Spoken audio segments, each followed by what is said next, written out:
I'm not pulling my driveway. We all know what that means. It's time for another drive to work. Coronavirus edition. Okay, so this is part 2 of my card-by-card stories from Unglued. So I did white and blue in part 1, so I'm going to start with black in part 2. So this next card is, in fact, 2 cards. So it's BFM, Big Furry Monster, and it is, I think it's 15 black mana. It's black, black, black, black, black, black, black, black, black, black, black, black, black, black, black. I think that's 15 mana. 1, 2, 3, 4, 5, 6, 7, 8, 9, 10. Yeah, it's 15 mana. So it's 15 black mana. It is summon the biggest, baddest, nastiest, scariest creature you'll ever see. You must play both BFM cards to put BFM into play. If either BFM card leaves play, sacrifice the other. BFM can't be blocked by only 3. Can be blocked by only 3 or more creatures. It was big, really, really big. No bigger than that. Even bigger. Keep going. More. No more. Look, we're talking Krakens and Dreadnoughts for jewelry. It was big. Arna Kennerid Sky Knight. Okay, so this card came about. So the idea is it's a 99 creature. The card is so big that it takes 2 cards, and you can only cast this card if you have both cards in your hand. But if you do, for 15 black mana, you can cast a 99. This card came about because I was brainstorming with production people about cool things we could do in production. And one of the ideas they had was you could bleed art over 2 cards, that if the cards were together on the sheet, we could bleed over the art and then just cut them like normal, but the picture would bleed over. So last time I talked about how in Free For All, the elf gets knocked out of 1 card, of a leprechaun, onto I'm Rubber, You're Glue. We did that joke. But also, I realized that we could make a giant card.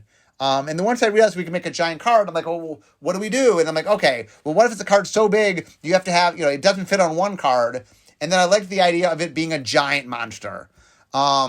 Interestingly, I was originally going to make it 100, and Bill Rose said, let's not jump to 3 mana power and toughness yet. So I made it a 99. Also, the other really funny thing about this card is the reason it can only be blocked by 3 or more creatures is I was told not to use trample in the set because the set was for more casual players.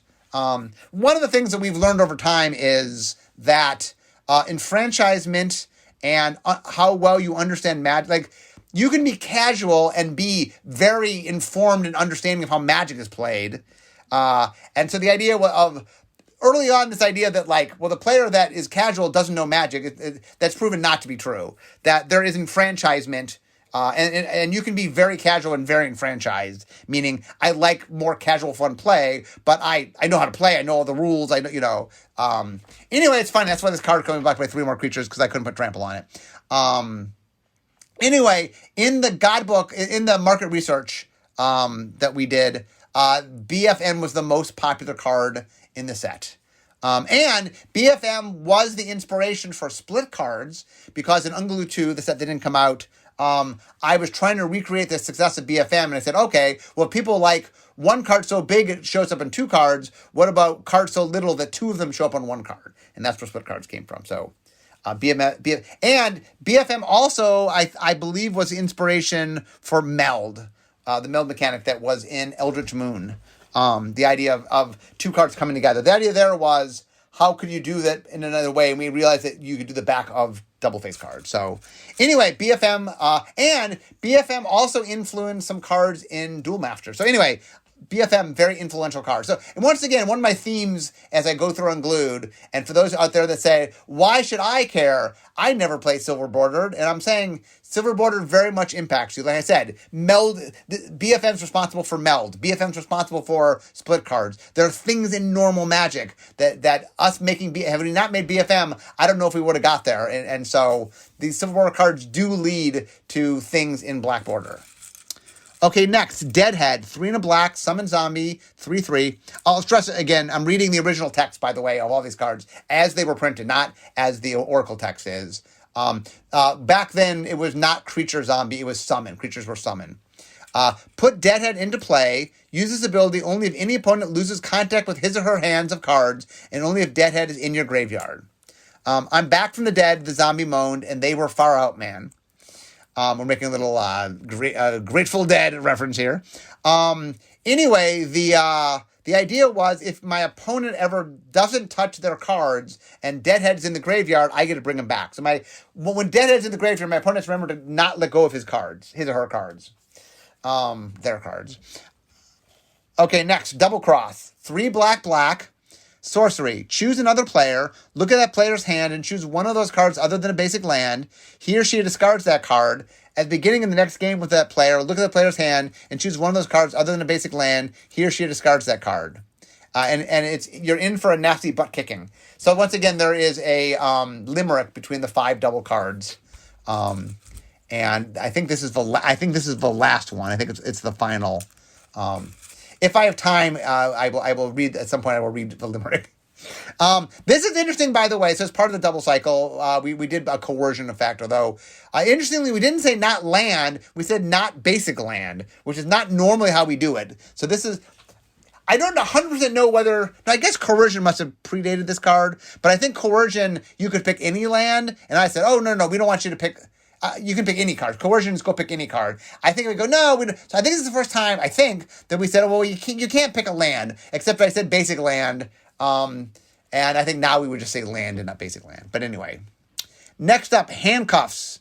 3 black. Enchantment. Target player keeps both hands in contact with each other. If he or she does not sacrifice handcuffs, and that player sacrifices 3 cards in play.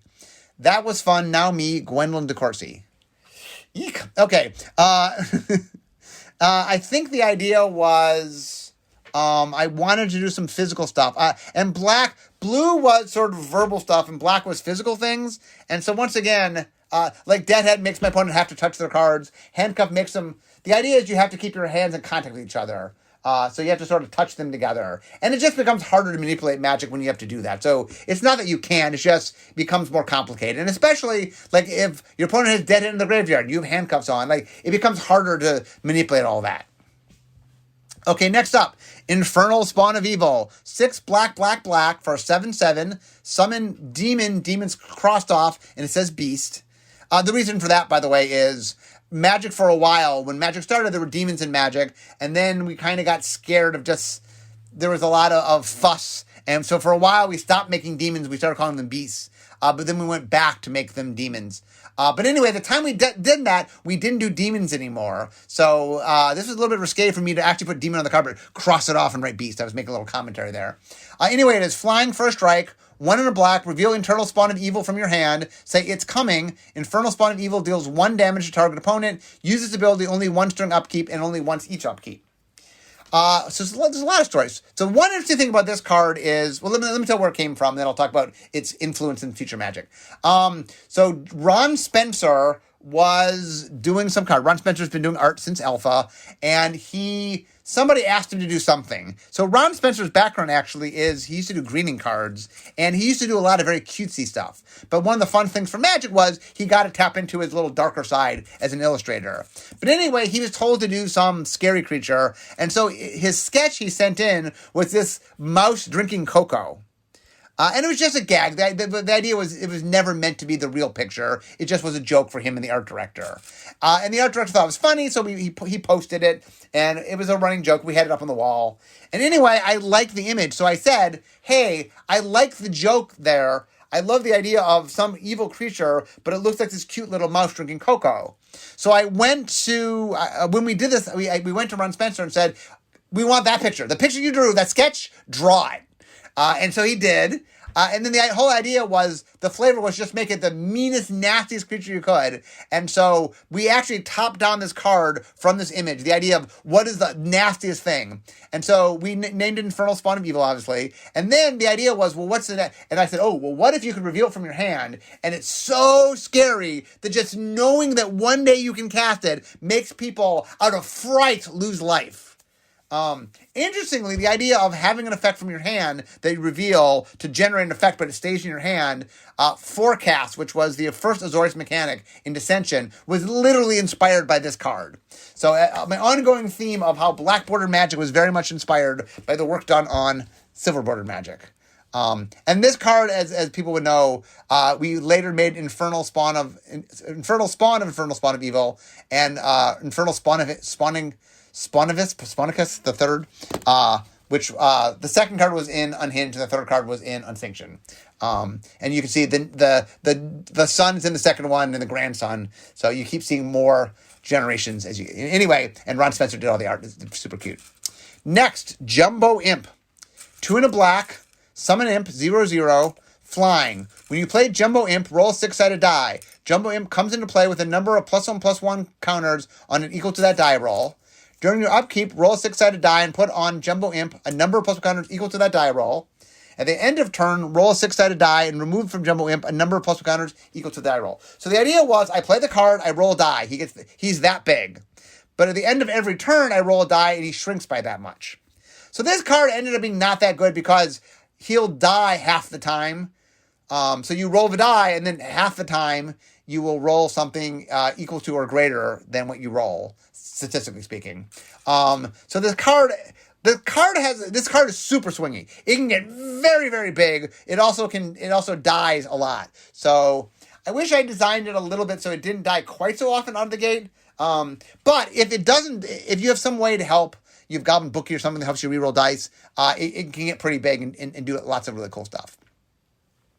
Next, Oregon Harvest. Costs black, it's a sorcery. You and your teammates may sacrifice any number of creatures. For each creature sacrificed in this way, add black to your mana pool. Lucy, you've got some spleening to do. That is a reference to I Love Lucy, by the way. So anyway, this was another we had a cycle of teammate cards. Note that all of them reference multiplayer play, but all of them help your teammates. Or no, is that true? No, the blue one doesn't. So, okay, they're all cards that interact with multiplayer. Not all of them just help your teammates. The white one and black one, I guess, too. We'll get to the other ones. But anyway, we wanted to reference multiplayer play. Again, this was us showing for the very first time in a Magic product that was created that multiplayer play is a thing. And so we did it. So Oregon Harvest, I think is good. So it's funny. I don't know whether or not the cost is right or anything, but the idea of letting people sacrifice creatures for mana, letting your teammates do it, it's kind of cool. Okay, next is Owl. Owl costs a single black mana, enchantment. Whenever any creature damages a player, for each Owl card in play, that player says Owl once, or Owl deals 1 damage to him or her. Have you ever noticed how some flavor text has no relevance whatsoever to the card it's on? There's some meta flavor text in the set. That's one of them where we're just making fun. I think we liked that piece of flavor text. We didn't know where to put it, and then just waited for a card that we didn't find flavor text we liked and put it there, which is how I think it ended up on this card. Anyway, the way Owl works that most people don't realize is it grows exponentially. So if I have 1 Owl out, every time I hit them, they have to say Owl once or take 1 damage. If I have 2 Owls out, they have to say Owl 4 times because the first Owl makes them say it twice, and the second Owl makes them say it twice. So if you have 4 Owls out, every time you hit them, they have to say Owl 16 times. I have built an Owl deck. It is very funny. Usually in an Owl deck, you play censorship and name Owl. So if you hit them, they take 1 damage. But if they say Owl, for each time they say Owl, it takes 1 damage. And they can't win. And then they die to death saying Owl, basically, or not saying Owl. Next, Poltergeist. 2 and a black. Summon Chicken, 1/1, flying. When a creature is put into any graveyard from play, you may roll a 6-sided die. On a 1, sacrifice Poltergeist. Otherwise, put a +1/+1 counter on Poltergeist. Farmer Brown never ate eggs again. So by the way, this should have been, at the time we made this, creatures only had 1 creature type. This should have been a Chicken Spirit. In fact, let me check the Oracle. I'll bet you it is a Chicken Spirit in Oracle. It is a bird, or it's a bird spirit. It's a bird. The chickens became birds. It's a bird spirit.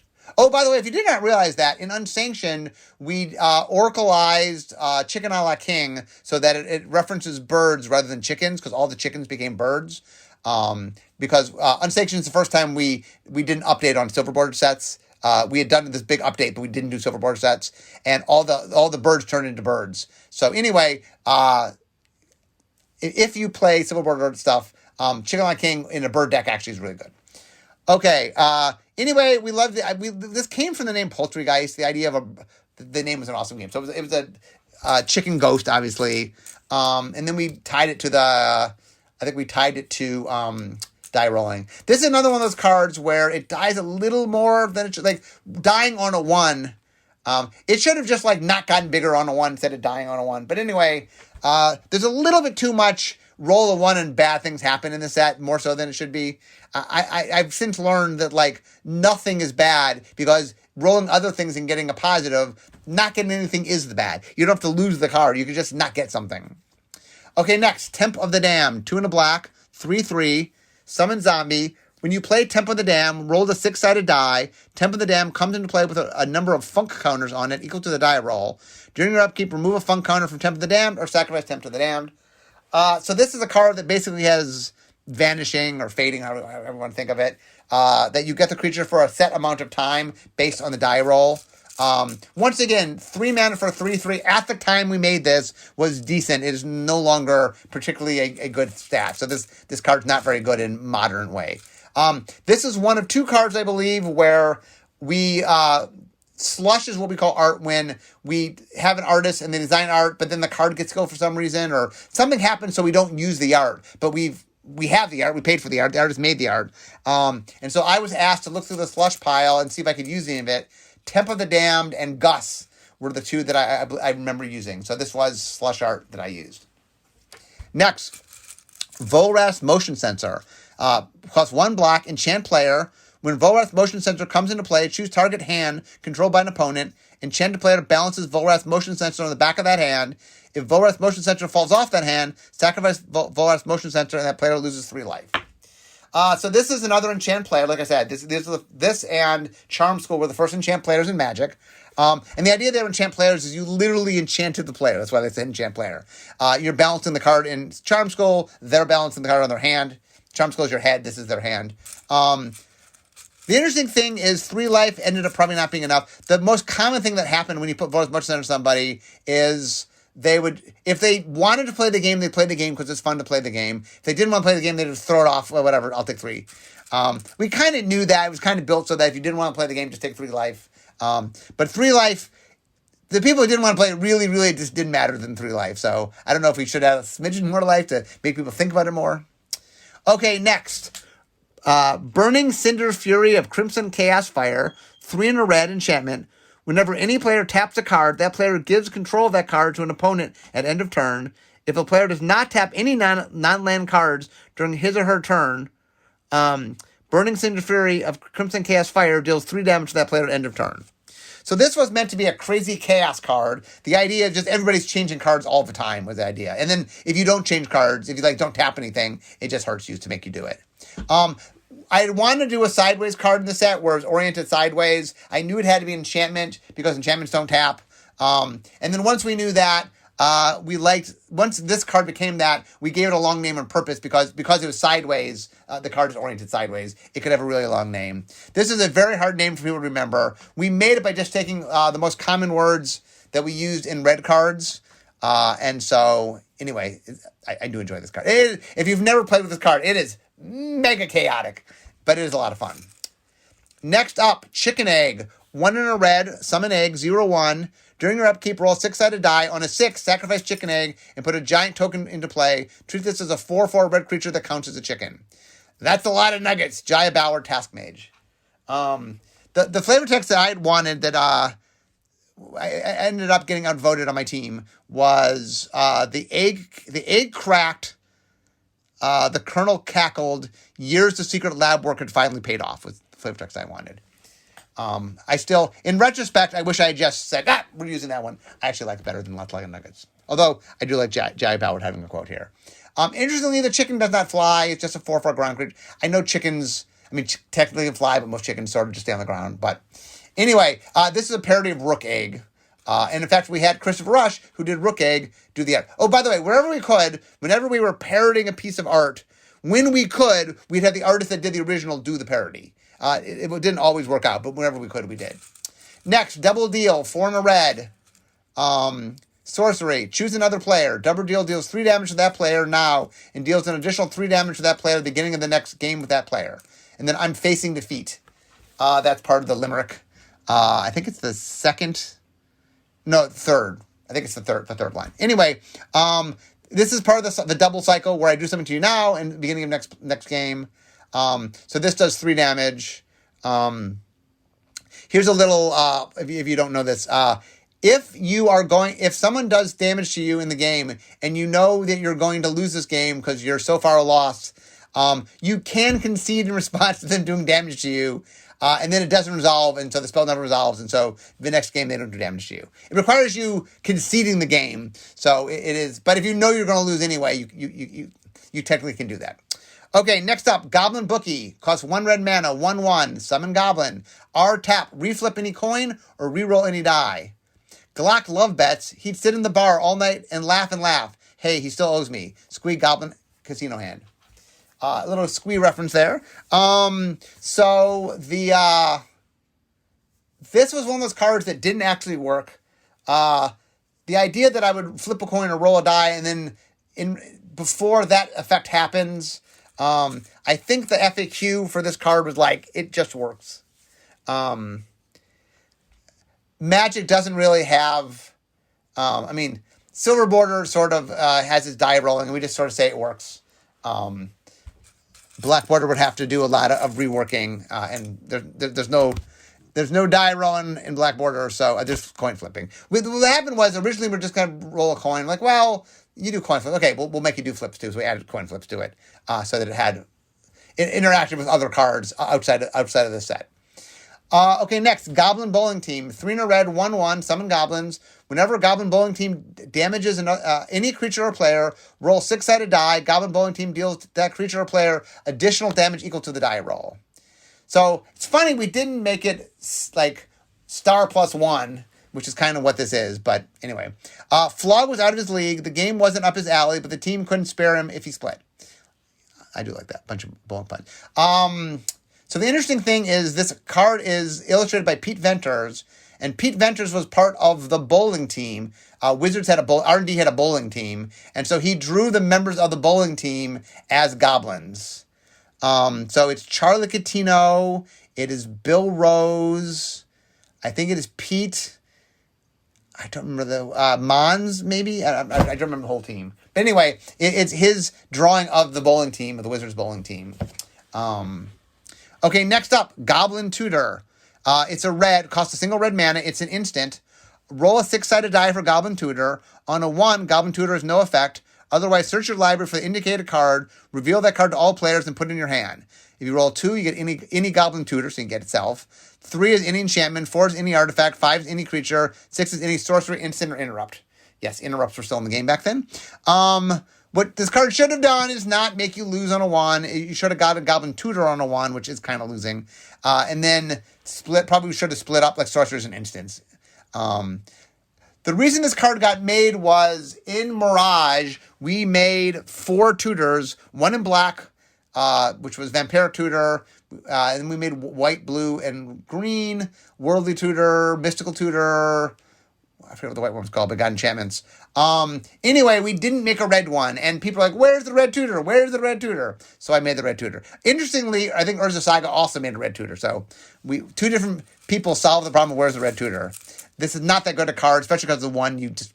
Anyway, the worst part about the card is if I roll a 1, nothing happens. I roll a 2, basically nothing happens. I've wasted mana, and I get the card back, so I don't lose the card. But anyway, not the best of designs. Next up, Hurloon Wrangler, 2 in a red, 2/2, summon Minotaur. It's got Denim Walk. If defending players wearing any clothing made of denim, this creature is unblockable. Nothing comes between me and my didgeridoos. That is making reference of a Calvin Klein commercial with Brooke Shields, if you want some weird, obscure references we're making. So the idea was, I liked the idea of doing a weird take on Landwalk. It did not dawn on me. I swear. It did not dawn on me that people would take off their pants. I was head judging at the pre-release, and I heard, in response to your declaration of attack, I removed my pants. And I said, oh, what have I done? Anyway, it taught me an important lesson. We now no longer do things that encourage you to remove your clothing, because Hurloon Wrangler has probably done more pants removing than I want to think about. Okay, next, Jalen Grifter, 3 red, 3/5, summon legend. 1 in a red. Put Jalen Grifter and 2 lands you control face down in front of target opponent. After revealing each card to him or her, then rearrange the order of the 3 cards as often as you wish. Keep them on the table at all times. The opponent then chooses one of those cards. If a land is chosen, destroy target card in play. Otherwise, sacrifice Jalen Grifter. So Jalem Tome, which was in Antiquities, is named after Joel L. Mick, much like JMD Tome is named after James M. Davis, James Michael Davis. Anyway, the person in the picture, Joel, is used Joel as a reference. So Joel Mick this is the reference in the card because Joel is Jalem. This card makes you play 3-card Monty, basically. The funny story is at the Gen Con that the pre-release happened, I did some gunslinging on the days that there weren't the pre-releases, and one of my decks had Jalem Grifter in it. I used to do Magic, for those that don't know, like prestidigitation Magic, like magic shows and stuff. And anyway, I know how to do 3-card Monty in a way that's very hard to follow what's going on, just using some of my sleight of hand tricks I learned from Magic. And anyway, I use this to great effect in the playtesting. Next, Crazy Cow, 3 in a red, 3/3, summon cow. During your upkeep, roll a 6-sided die. On a 1, sacrifice Crazy Cow, and it deals 3 damage to each creature and player. I got your milk right here. So this card, by the way, was supposed to be Mad Cow. It was designed to be Mad Cow, and then at the last minute it got changed because they were afraid that people might be offended because Mad Cow was a thing in England that had killed a lot of people.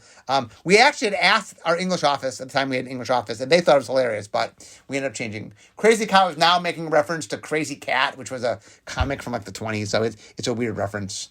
I mean, you don't need to know that to get it, but once again, it's one of those weird things. Well, I guess at least when you lose a creature, you roll a 1, it gets to do 3 damage to everything. So, but the idea is you never know when the cow is going to explode. So it's kind of fun. Okay, next up, Landfill. 4 in a red, sorcery. Choose a land type. Remove from play all lands of that type that you control. Drop those cards one at a time onto the playing area from the height of at least 1 foot. Destroy each card in play that's completely covered by those cards. Then return to play tapped all lands dropped in this way. So this was playing a little mini game where you're trying to cover up things. There's a game at the fair called Cover the Spot where you have to drop and cover the spot. I was basically doing Cover the Spot, but in Magic. Anyway, interestingly, this card can somehow kill enchantments, which it shouldn't. That seemed to be a mistake. But although to be fair, it's not that easy to destroy things with this. And I wish I had just had you take so many cards from outside the game rather than care about a certain kind of land, just because, like, this card really only worked in, like, a mono-red deck where you're just playing mountains, where you have enough mountains to cover things. Okay, next up, Ricochet. Red enchantment. Whenever any spell targets a single player, each player rolls a 6-sided die. That spell is redirected to the player or players with the lowest die roll. If 2 or more players tie for the lowest die roll, they re-roll until there's no tie. I'm surprised that I didn't just make it hit both of them, but I didn't. So the idea here is, whenever you cast a spell, you never know who the spell is going to hit. Probably the other thing I would do with the spell is make it not hit you. Although I guess the spell is just trying to make chaos. Maybe if you have the spell out, you're sort of prepared for things to hit you. But you can tell as I go through these cards that I definitely am trying to make cards that just make a very high variance, chaotic, fun sort of environment. I was very consciously doing that. Okay, next up, Spark Fiend. 4 in a red, summon beast, 5/6. When Spark Fiend comes into play, roll 2 6-sided die. On a total of 2, 3, or 12, sacrifice Spark Fiend. On a total of 7 or 11, do not roll dice for Spark Fiend during any of your following upkeep phases. If you roll any other total, note it. During your upkeep, roll 2 6-sided dice. On a total roll of 7, sacrifice Spark Fiend. If you roll the noted total, do not roll dice for Spark Fiend during any of your following upkeep phases. On any other roll, there's no effect. So what you're playing is the game of craps, for those that have never been in a casino. Spark backwards, by the way, you'll notice, is the word craps, although spelled with a K. We loved the idea of having a card where the art was teeny tiny, and so I needed to come up with something that just filled the text box. And then we came up with the idea of basically, I think we called this card Craps Fiend and ended up making it Spark Fiend and flopped it. Anyway, it's if you've never played the game of craps, it's the game of craps, at least the beginning part of craps.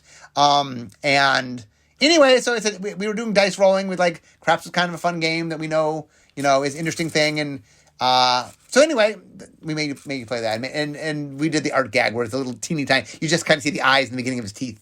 And so it's cool. Next up, Strategy Smattergy. 1 in a red, sorcery. Roll 6-sided die for Strategy Smattergy. On a run, Strategy Smattergy has no effect. Otherwise, it has one of the following effects. 2, destroy all artifacts. 3, destroy all lands. 4, Strategy Strategy deals 3 damage to each creature and player. 5, each player discards his or her hand and draws 7 new cards. 6, roll the die 2 more times. Okay, once again, one shouldn't have been nothing. We should have made another effect. The fact you don't control it already makes this not the greatest spell in the world. I will point out that Daniel Jellin did this art. He was my art director for the set, and he did he helped with a lot of the graphics, and he did most of the laying out of cards, I believe. Like I said, all the cards were individually laid out in the last podcast. Anyway, you'll notice in the frame he's parroting Wheel of Fortune, and I think, did Dan Jellin do Wheel of Fortune? He might have done the original Wheel of Fortune. Anyway, it's a parody of Wheel of Fortune. Notice that the things on it were all the expansion symbols we considered for the set. So there's a goblin, there's like noses with a mustache, there's a chicken head, there's like a jester thing, and there's a cracked egg. Obviously the cracked egg is what we use, but he's making reference that there's 6 things there. There were the 6 things we considered, the 6 expansion symbols we considered. Okay, the final card for today, or for this podcast at least, the ultimate nightmare of Wizard of the Coast customer service, XYZ Red. Sorcery. The ultimate nightmare of Wizard of the Coast customer service deals X damage to each of Y target creatures and Z players. Monday to Friday, 9 a.m. to 8 p.m. Pacific Coast. And then there's a phone number, which isn't even the phone number. They've since changed the phone number. Anyway, I thought it'd be fun to do a card that was just confusing. And then I literally gave you the phone number for customer service, so if you got confused. Customer service loved this card because it just made people aware that they existed and put their number in front of them. I did ask for permission, by the way. Whenever I reference a part of the company, I went to that part of the company to make sure it was okay. And I love the idea of just making a really complicated card. So we put X, Y, and Z in it, so it's 3 variables that are different. Even though the card is red, it's mistakenly put in a blue border, which is confusing. So we made a card that's actively confusing to confuse people, but then we put the customer service number on it so people could call them. They did get a lot of calls about this card. They did enjoy it. Like I said, I did ask for permission, and they did think it was funny. Okay, guys. Well, we've now made it through black and red. So I guess we'll have one more podcast. On that podcast, I will do green and artifacts and then talk about the tokens and the lands. Anyway, I'm at my desk, so we all know what that means. It means it's the end of my drive to work. So instead of talking magic, it's time for me to be making magic. I'll see y'all next time. Bye-bye.